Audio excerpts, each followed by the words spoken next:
今日天氣真係好好啊！咁啊，而家嚟到呢個千葉呢邊，就去睇呢個比較大型嘅模擬展覽 Wonder Fest。咁人哋咧一代二代咧就入去買模型買啲限量品，睇我咁搞笑，攬住個 Dior 袋幫人哋買咗咁啊！因為太過緊湊嘅行程咧，咁啊只能夠帶住我朋友嘅 Dior 包包去呢個 Wonder Fest 度睇。咁依家就事不宜遲，立即同大家衝入展區啦！睇下展區裏面有咩獨特嘅參賽作品同埋得意嘅參加者，咁就希望可以同大家一齊大開眼界同大飽眼福啦！等我哋立即變身 Yankees Yo！ 單丁走天涯同你踩個界，今日殺入 WF， 以呢個工作人員嘅身份，犀唔犀利？咁啊，帶大家嚟參下呢個展覽啦。咁佢係基本上係全日本最大嘅一個模型展覽。咁啊，會有好多展出嘅模型產品啦，跟住亦都會有一啲小型嘅手辦啊，又或者有一啲貨物係可以 ready 喺度賣。但係最主要都係做展出為主嘅。咁我就一陣間帶大家睇一睇唔同嘅展品啦。咁因為太多啦，咁我亦都冇辦法拍攝咁多。咁啊有啲就淺淺地同大家睇下，就當嚟呢個雲遊參展。咁我哋一陣間就細心地睇睇唔同嘅產品。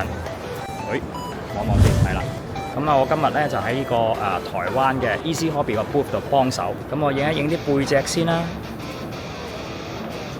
咁其實全部都非常之巨大嘅，你睇下我隻手。咁啊，呢個就係佢哋 Legendary 嘅 Godzilla 啦。咁一陣間會全部都影翻個正面嘅。呢隻就新款着燈嘅太空哥斯拉。咁呢個動畫片版，佢有雙頭雕，好正嘅。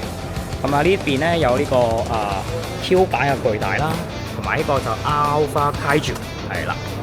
咁啊有兩個版本，咁佢KN 老師咧都會做翻好幾個唔同嘅版本嘅。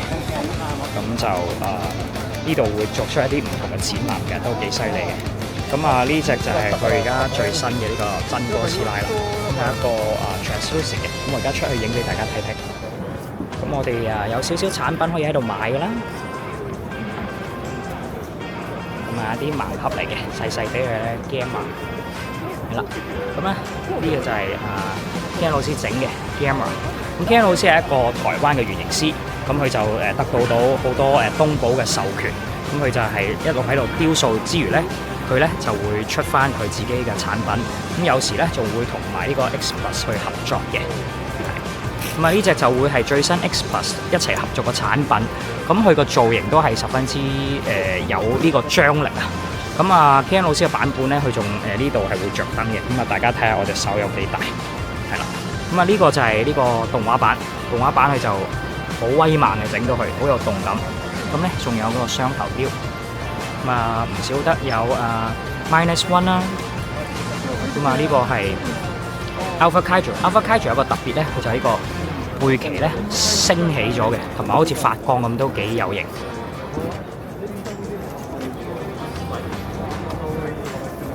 好，咁啊呢個係巨大版啦，呢個就係再大啲嘅，係啦，咁就同 Alpha Kaiju 有少少唔同。咁啊，一樣有巨大版嘅 Q 版啦。咁啊，呢個係唯一一個佢哋做原型嘅，係一個真哥斯拉嘅第一形態。有第二形態啦，第三形態啦，所謂嘅普田君啦。咁啊，第三形態嘅進化啦。咁啊，最後有呢個第四形態啦，連倉上。好，咁我哋個 booth 就介紹完㗎啦。咁啊，同大家 plan 多一次。Andrew say hi to the camera。Andrew 又喺度幫手啦。係啊，幫我手啦，成日啦，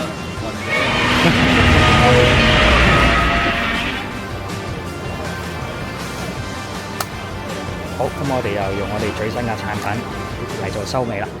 咁啊，呢度有啲 Q 版嘅兩棲類動物啦。咁啊，之前有一個好搞笑嘅呢個好似係泰國嘅河馬仔啦。咁啊，有啲新品，呢個係金龍魚嚟嘅。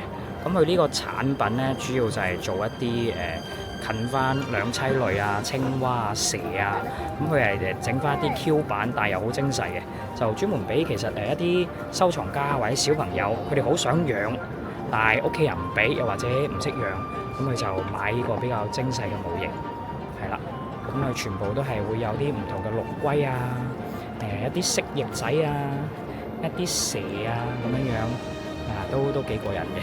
咁我之前都有個朋友喺加拿大幫手做過代理嘅，咁價錢係唔平，咁但係都係十分之過癮嘅。咁依家就同大家正式介紹翻究竟 WF 係一個點樣嘅展覽。WF 就係全日本甚至乎全世界最大嘅模型展覽啦。喺頭一二個展館呢，原型師就可以展示同埋販賣佢哋嘅個人作品，因為佢哋可以同日本申請做1日嘅廠商販賣佢哋得到認可嘅有版權嘅作品嘅。亦都因為係只有1日嘅關係，所以參加嘅人數係會特別多，但係可以買到產品嘅數量呢，真係十分之有限啦，甚至乎每個攤位都可能只有個位數嘅產品可以販賣。嚟得同動漫 IP 相關嘅展覽又點少得有 cosplay 呢？都真係不得不佩服呢啲熱誠嘅 cosplayer， 無論炎熱或寒冷嘅天氣，都將會用自己最精緻嘅服飾同打扮去展示俾觀眾欣賞。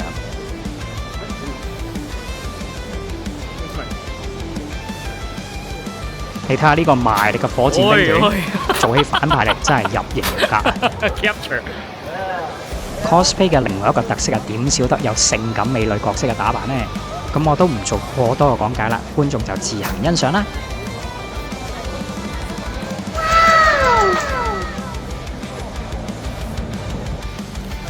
之前亦都有同大家提及過，由於展品數量有限，如果真係想嚟買嘢嘅朋友呢，就記得準備定現金，同埋一早就嚟排隊啦。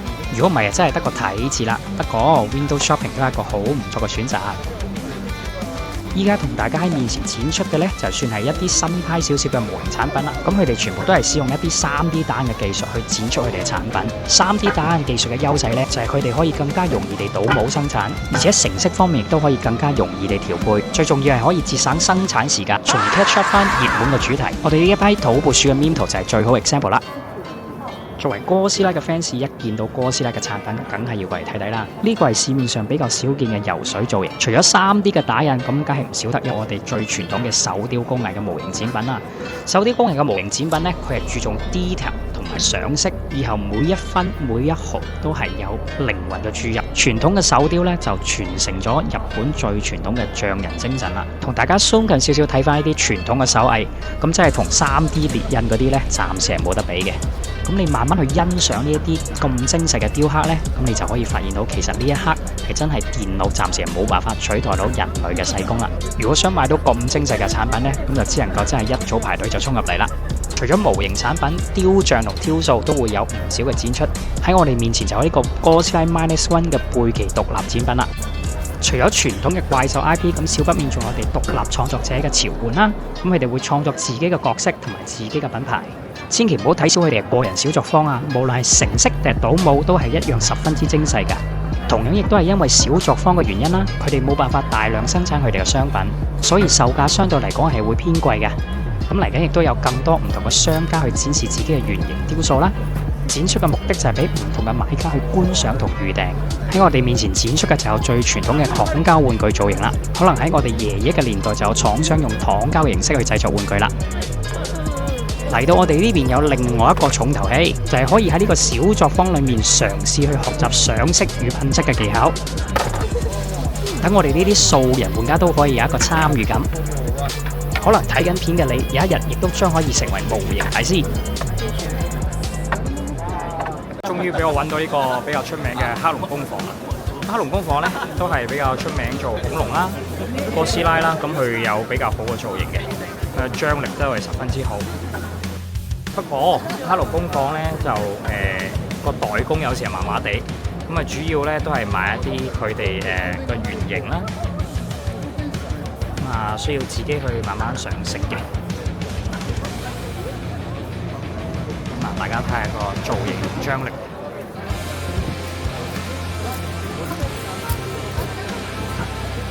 再睇下呢邊啦，有呢個89嘅哥斯拉大戰呢個Biollante真係好勁。觸手，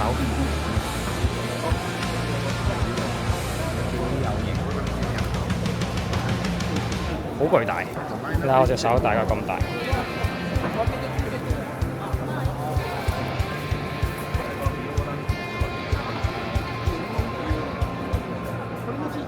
咁咧，由於個展區實在真係太大啦，咁都有起碼成1000個 booth喺嗰度，咁我就冇辦法逐一展示俾大家，咁我都係揀翻我自己比較中意嘅IP 啦，例如怪獸啊、哥斯拉啊，同埋呢個蒙面超人啊，咁喺我身後咧就係我最中意嘅 X Plus 啦。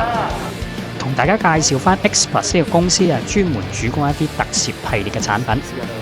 例如會有蒙面超人、鹹蛋超人，當然仲有我最中意嘅怪獸系列哥斯拉產品啦。佢哋嘅產品主攻造型還原同埋細緻上嘅雕刻，哪怕係一啲 Q 版嘅造型啊，喺細緻方面嘅雕刻係一啲都唔會馬虎嘅。佢哋亦都會與時並進，無論係傳統嘅手工雕刻啊，或者依家嘅3D 繪圖，佢哋都會出唔同嘅產品。佢哋都會根據角色嘅人氣同而推出唔同嘅周邊產品，去滿足各個 fans 嘅需求。如果想儲齊全套，就要花唔少嘅金錢同空間先搞得掂啦。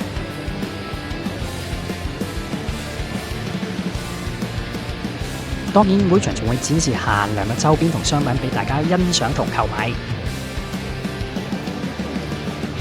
有新品嘅展出，我亦都梗係會忍唔住揞荷包預訂啦！呢款就係號稱全日本哥斯拉造型第一人，原型大師酒井裕司嘅手雕作品。如果係哥斯拉嘅 fans 呢，聽到酒井裕司呢4個字就可以諗都唔使諗，即刻落訂噶啦！ X Plus 仲會時不時推出一啲聯名 IP， 如果一啲人氣產品你冇及時預訂呢，咁最終只能夠食炒價啦。唉，真係唔好問我點解知啊，全部都係一啲累嘅教訓經歷啊！咁 X Plus 點解可以維持到咁高嘅人氣，同埋屹立不倒嘅中古價錢？睇到嚟呢度嘅你，我諗都有所了解啦。無論係造型嘅張力、皮膚紋理細緻嘅雕刻，同埋超級還原嘅上色，仲有巨無霸一般嘅 size， 求其擺一隻喺屋企都係 center piece 嚟嘅。所以 X Plus 真係稱得上全球第一特攝大廠啊！視頻嘅畫面係冇辦法完全展示玩具嘅 detail 嘅，所以有興趣嘅朋友最好嚟現場參觀或者買一隻翻屋企慢慢欣賞啦。下一個展區就係頗為有名嘅 Free Zero 啦。咁佢哋主攻呢都係一啲機械人嘅產品同埋一啲舊化塗裝。依家品牌做大咗，佢哋仲購入咗唔同嘅 IP， 例如有動漫同埋電影相關嘅產品。主打造型還原同高可動，如果有興趣嘅你就可以留意一下啦。時不時仲會有呢啲巨型雕像展出，咁考慮入手嘅玩家呢，就睇自己空間去考量啦。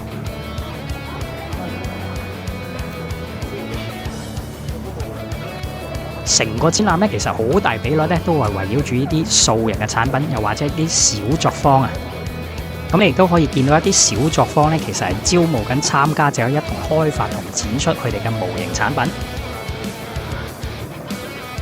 咁喺日本特攝文化嘅輸入底下呢，超人、怪獸、哥斯拉呢啲都係主流產品嘅展出啊！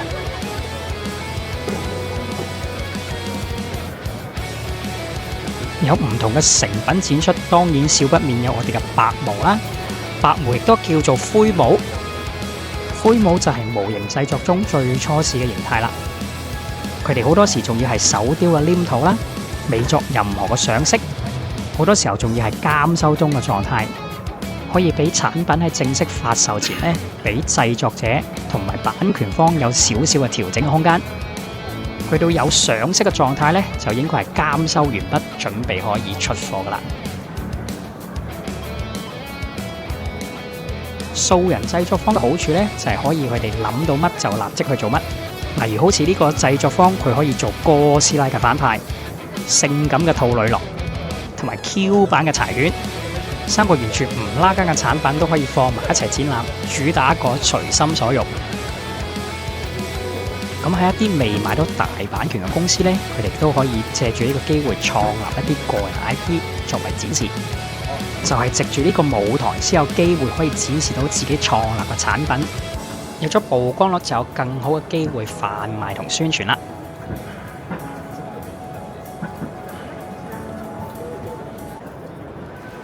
喺日本除咗超人同怪獸，仲點少得充滿東方神秘色彩嘅武士主題呢？而武士嘅主題呢，時常都會添加一啲神鬼嘅要素落去，從而增加一啲詭秘感。而呢啲詭秘感就係用嚟嚇怕敵人。唔知屏幕面前嘅你，又會唔會俾佢哋嘅氣勢而嚇到呢？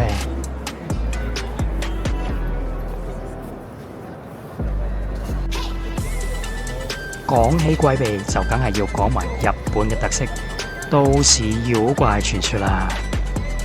藉着藝術家嘅雕塑同埋3D嘅建模，我哋可以更親身、更觀感地可以感受到呢啲妖怪嘅衝擊力。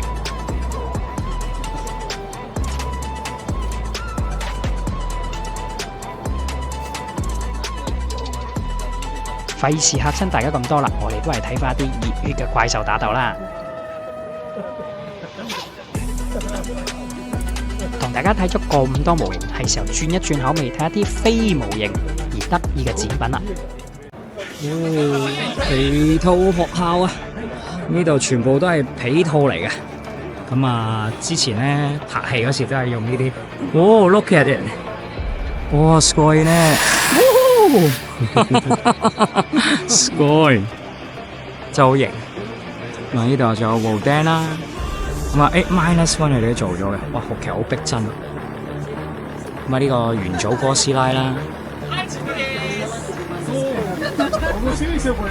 哦，咁一睇啊，真係一啲皮套嚟嘅，真係好靚。哦，黑色嗰隻啦。ありがとう。ありがとう。Oh, he made it. Nice. おー、これが強い。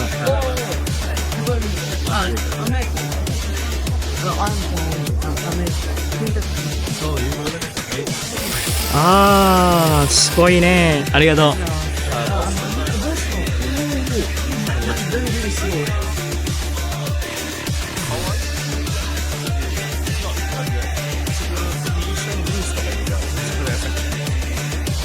呢個都係佢哋個皮套嚟嘅。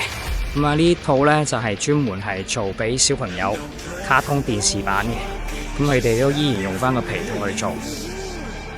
咁啊，俾大家睇呢個巨型嘅，好靚啊！其實即係都係依然有嗰份味道喺度。咁啊，後面仲有少少啦，sneak peek 一下俾大家睇。有三頭龍啦。同埋嗰隻 Batra 喺度，我哋呢兩幅水墨畫都靚。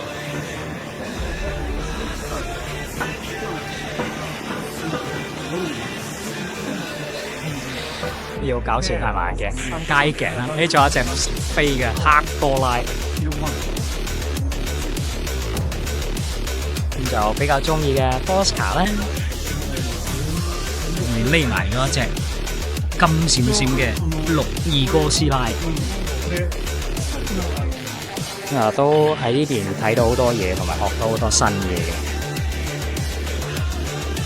咁啊，呢個就係佢哋嘅兒童卡通片啦。